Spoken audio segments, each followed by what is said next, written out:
Hello, welcome to Books in the Biz, a podcast that looks at both the financial and operational sides of success. Please welcome our hosts, Dan Paulson and Richard Veltre. Dan is the CEO of Envision Development International, and he works with leaders to increase sales and profits through great cultures with solid operations. Rich is CEO of the Veltre Group and a financial strategist working with companies to manage their money more effectively. Now on to the podcast. Hello and welcome to Books in the Biz. We are back for another exciting episode, or are we? Rich, is that really you? It's me. It's really you. I guess it's really me too. Because now we got to start asking that question. I don't know if you've seen some of the AI videos out there, but it's getting pretty hard to tell what's real and what's not, isn't it? It's very hard to tell. And some of it, I think, is just playful. People out there trying to figure out how much they can do without people figuring it out. But Right. yeah, I've seen all the videos. It is a little scary how good they are, but Yeah. I mean, it used to be, somebody would have like 6 fingers and 3 eyes, and, so stuff kind of popped out, but they've really gotten to where things blend well, and it's getting tougher to tell. I actually had and this is one of those funny, entertaining things. I had a client that's an orthodontist, and he had sent out a video on Facebook that he had done through AI. So he had found this app or this program, and I was impressed. I mean, you could tell because AI still isn't real good at facial texture sometimes, or hair or whatever. So there's still a few things that if you look at, like if the hair is too perfect and the skin tone's just too right, you kind of know that probably not really that individual. But that kind of leads into our conversation today, because you and I have been talking about AI. We've had a couple other discussions. I think we've even had some guests on who probably are a little bit more AI expert than we are. But the thing that I think we're both hearing is that it's the end of the world and nobody's going to have a job in the next 10 years. And I think we're just here to kind of talk about, is that really going to be the case or not? And, I'm not going to lead much into it other than kind of, how is AI affecting the world of finance or of accounting? We've touched a little bit on it, but maybe you could go into some more depth of what's going on there. Okay, so it's a little bit of a balloon, okay? But I would tell you that, I kind of look at things in three kind of sections. I look at it in the bookkeeping type section, then I look at it in the CFO type section, and then there's both accounting and financial planning analysis underneath that. And the place that's talking the most about AI is in the bookkeeping side. Mm-hmm. But I'm kind of looking at it and going, but they're not actually doing anything. Mm. And the reason I say that is at my own risk, I'm going to throw out there the fact that, QuickBooks has sent all kinds of, notices to everybody, because there's a lot of people in the US who use QuickBooks for their accounting and their bookkeeping. They've sent out all these messages that we're now AI enhanced. What does that mean? Because when I look at it, I got a nice new user interface, but it's the same QuickBooks. Okay. Right. The system still goes back to how have you been actually tracking your expenses. If you're paying, Johnny's Automotive, it goes to auto expense automatically because that's how you've always done it. So the computer's just basically saying, well, that's what they've always done. So we're going to do the same thing. And everybody says, oh, look, AI, it's great. They've had it for 20 years. Okay, so it's not AI. Stop telling everybody you're losing your jobs because we're now doing it. You're doing the same thing you did for the last 20 years. Right. Okay. And there's my first challenge for that area, right? Because if bookkeeping was going away, okay, and everybody was going to lose their jobs, why are all these people overseas coming to me saying, we'll do your bookkeeping for you? Are you really telling me that you're trying to get into an industry that you're telling me is going away because the computers are taking over? doesn't make a whole lot of sense. Then you get to the CFO job and you're sitting there saying, well, that means that every company has one CFO, and other than normal attrition, you shouldn't try to get that job because eventually it's going to get taken over by a computer. Right. I don't think so, because the CFO has to train the computer to do its job, and it's going to train the job as it is now. It's not necessarily going to train it how it's going or where they plan Right. for it to go. So there's a piece missing there. Now, I see some of the analysis part as being a challenge, because I think AI probably could do a lot in this area, but not the way that they're advertising it. I think in the middle, where the people are doing the analysis, I think they can speed that up, which means if you've got a company that's of a larger size and you have 10 analysts, and now the computer helped you that you only need 5, Right. then yes, there's an efficiency factor that could take 5 people out of that big job. Yep. Okay. So there's a challenge I see in the middle of, people putting, their heads against this and saying, well, if I can get the computer to do it for $5 and it's going to cost me $10,000 a month for somebody that's going to be able to do it as a human, maybe I want to investigate the 5. Yeah. Right. Because we got a world full of bean counters out here that are saying, hey, we can save you $1, and hey, I'll save you the $1 and split it with me. Let me keep my 50 cents and you guys save 50 cents. And there are still people who do that deal. Okay. I'm not sure how I feel about it. I think I love the efficiency factor. But if that promotes the fact that the economy grows, then there's more companies. Right. There's more places for those people to go. And instead, you have people kind of limiting the fact that what we have now is all we have. We're not going to grow anymore. And therefore, the same people are now competing for jobs that are taken away by AI. Well, hopefully you're going to tell me that AI is going to grow the economy, get us more companies, and now these people have a place to go.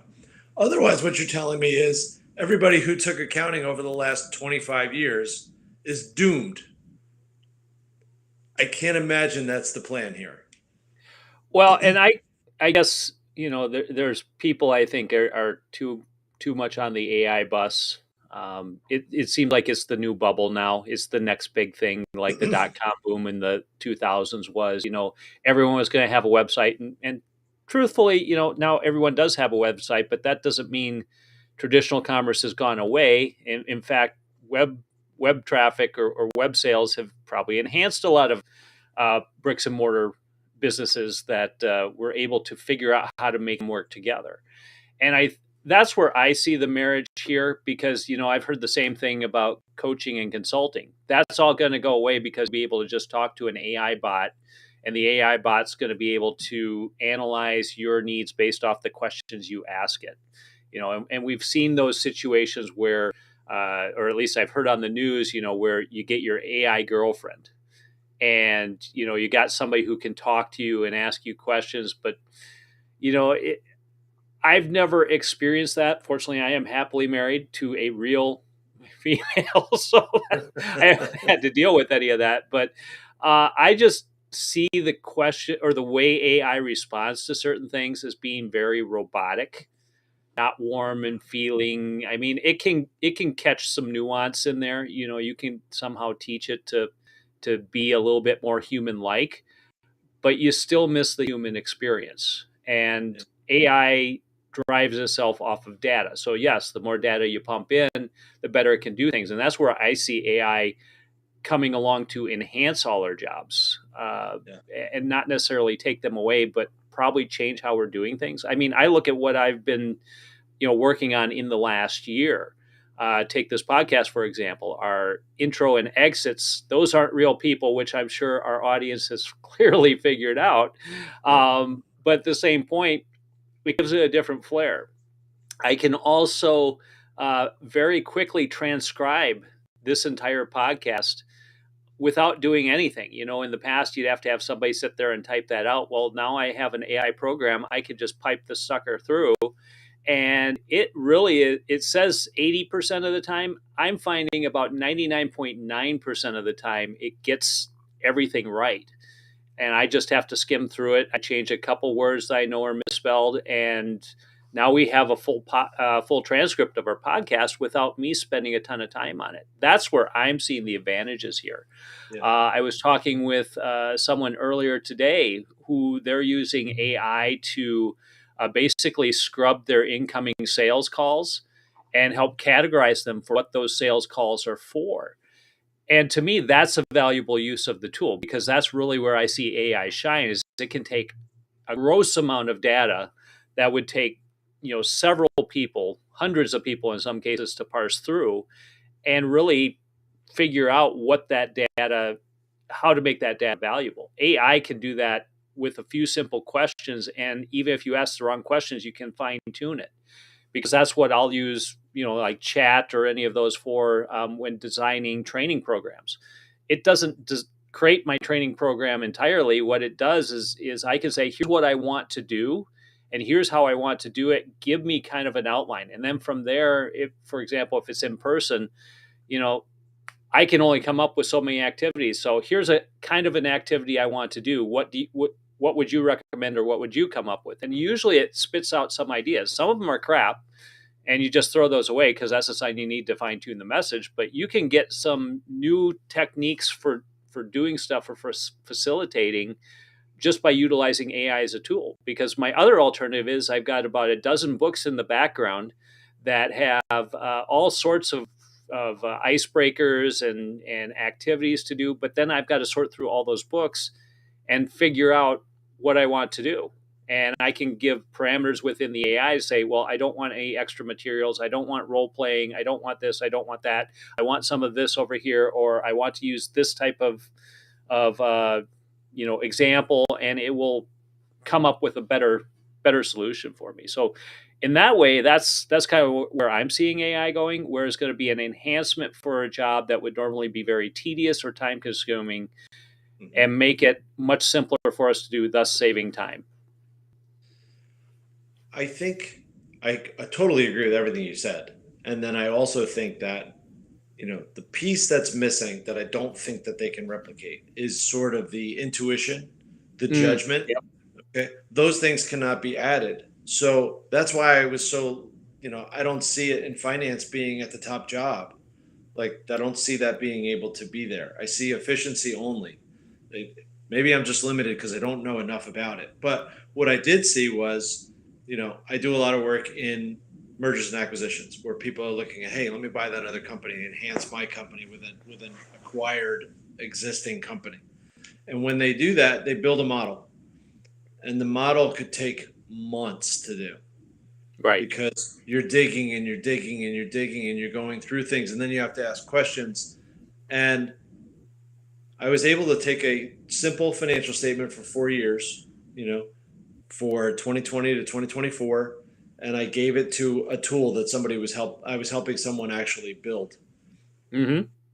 And when I did that, I told it, here's a financial statement for this company. I want you to analyze it for me. I want you to tell me about its liquidity. I want you to tell me its trends. I want you to tell me, what anything else that you see, whether you would recommend that we look at this or where you would see the pitfalls. And I use a little bit more language because that's the other thing I find out. If you don't ask the question right, you don't get the It gives you exactly what you tell it to. That's the Yes. best way to put it. It gives you exactly what you have to give it more specifics. Otherwise, you are very limited on the result you get. So I did it a few times and I kept looking at it and I kept looking at the results. I actually was impressed. I'm not going to tell you I wasn't impressed.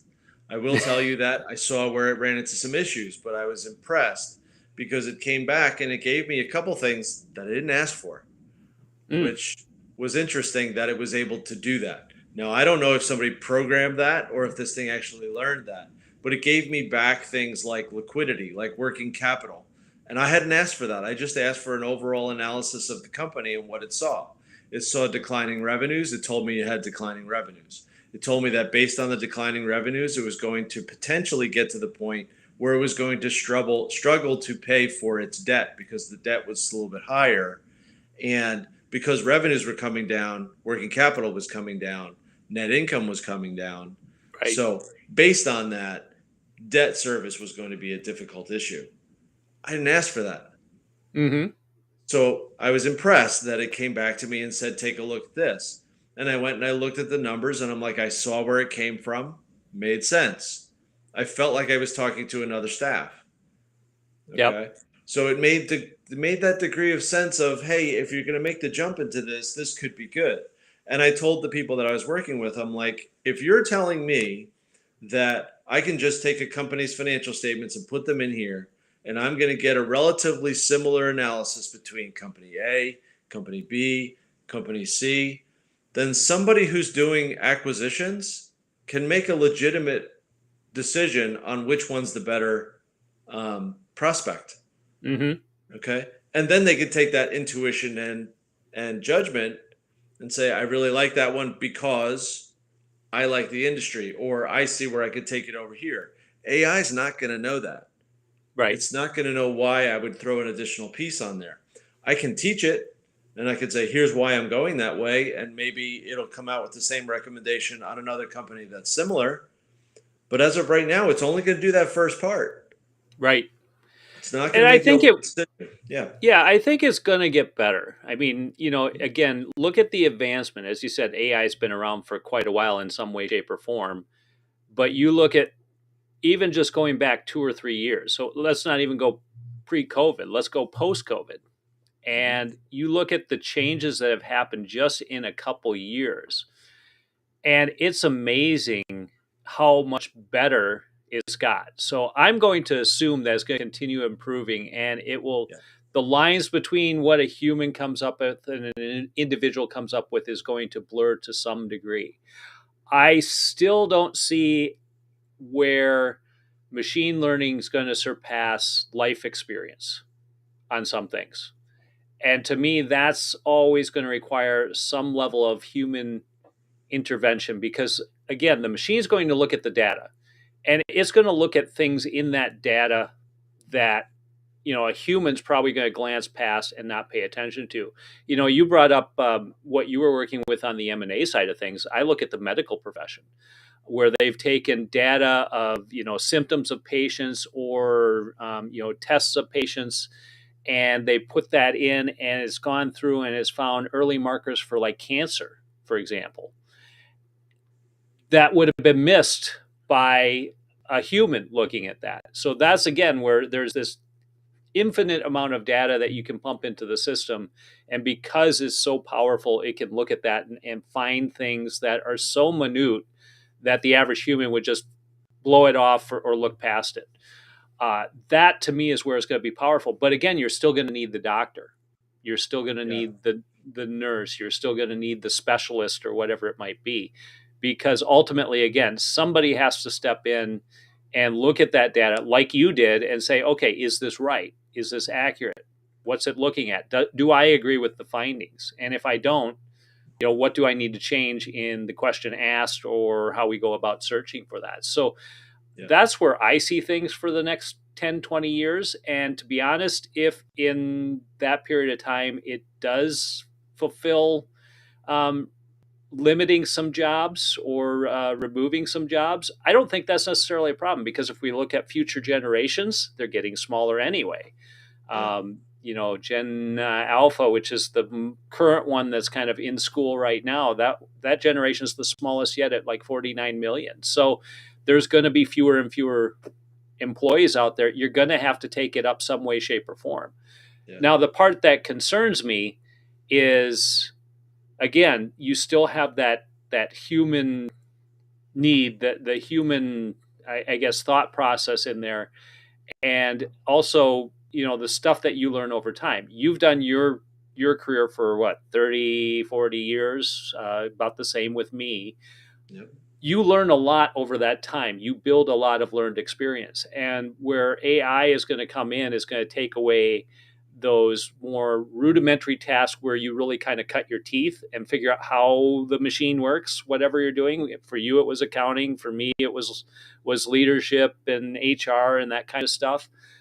If you take that away and have a machine do it, how does the individual learn? So that's really where my questions or concerns come in, because if we still need the people and we still need kind of that individual human knowledge, that experience that they build, and that now is reduced because you're going to type something into a machine and it's going to spit out an answer for you. That person never learns why the machine made that decision.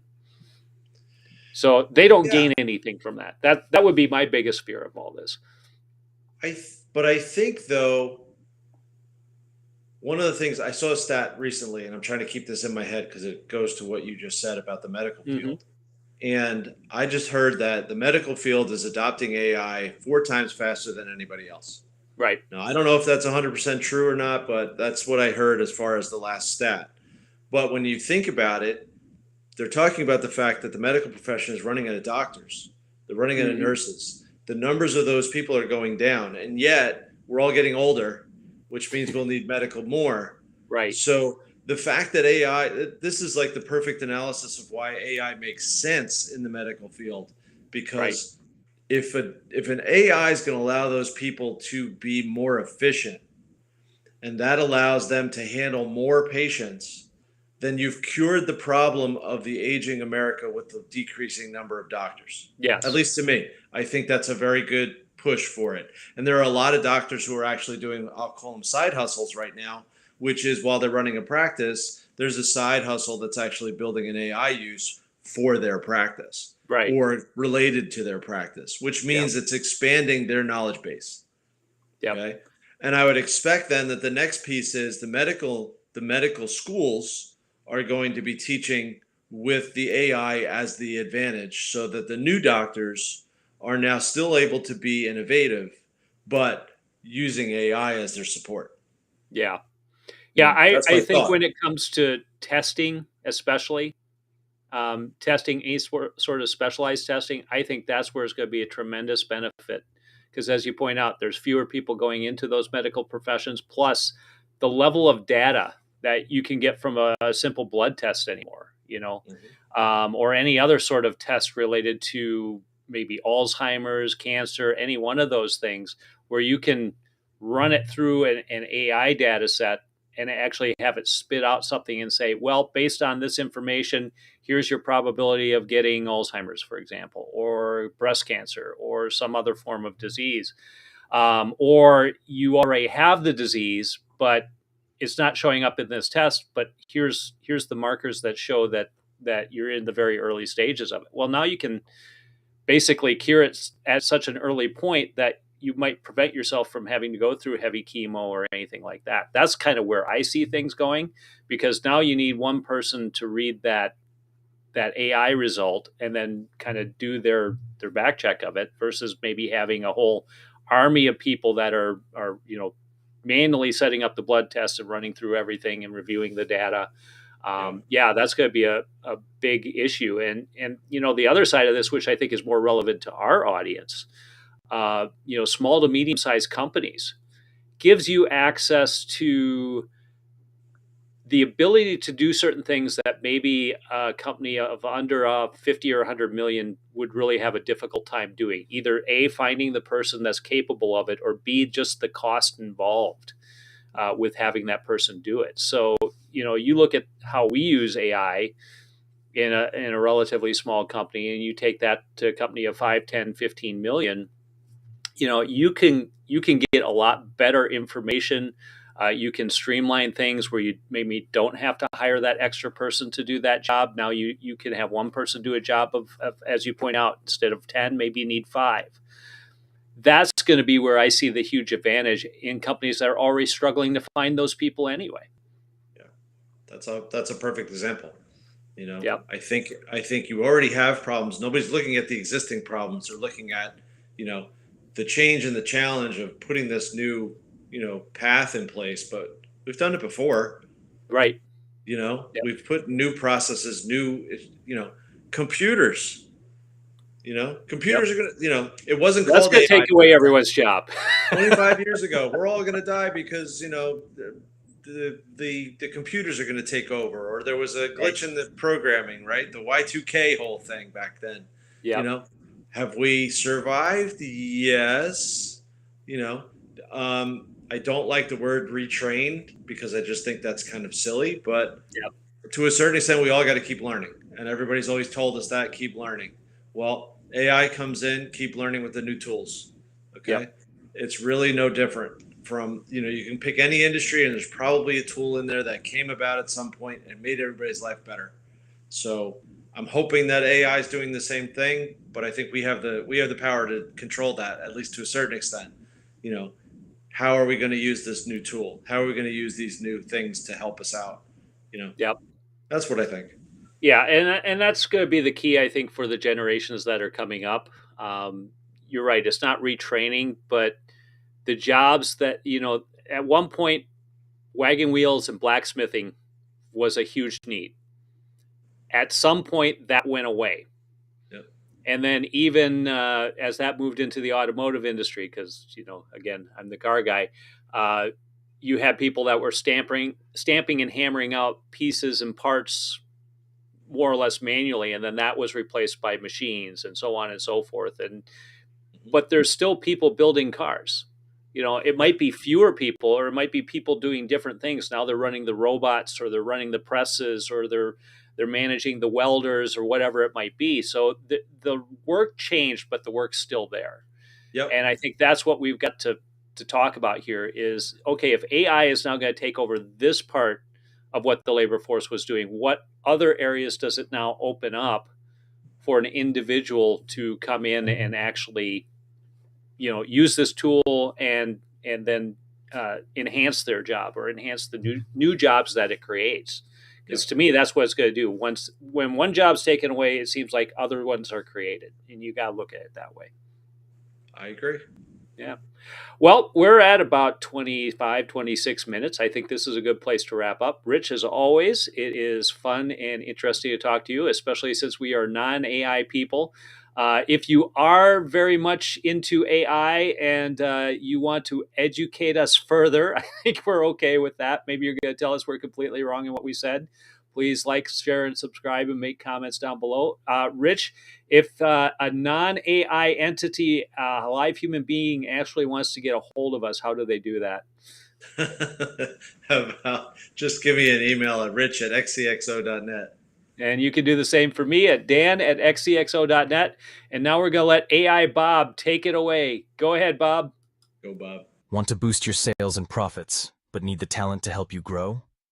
XCXO is a one-of-a-kind platform to find skilled fractional executives to help develop your team into a high-performance powerhouse. Fractional leadership is a great choice when you consider the average executive-level candidate can cost you hundreds of thousands of dollars in salaries, benefits, and incentives. XCXO finds you the executive and utilizes their talents to build your team's experience, all for a fraction of the cost of a full-time C-suite leader. Contact XCXO today to fill the gaps in your leadership team. Visit xcxo.net to learn more.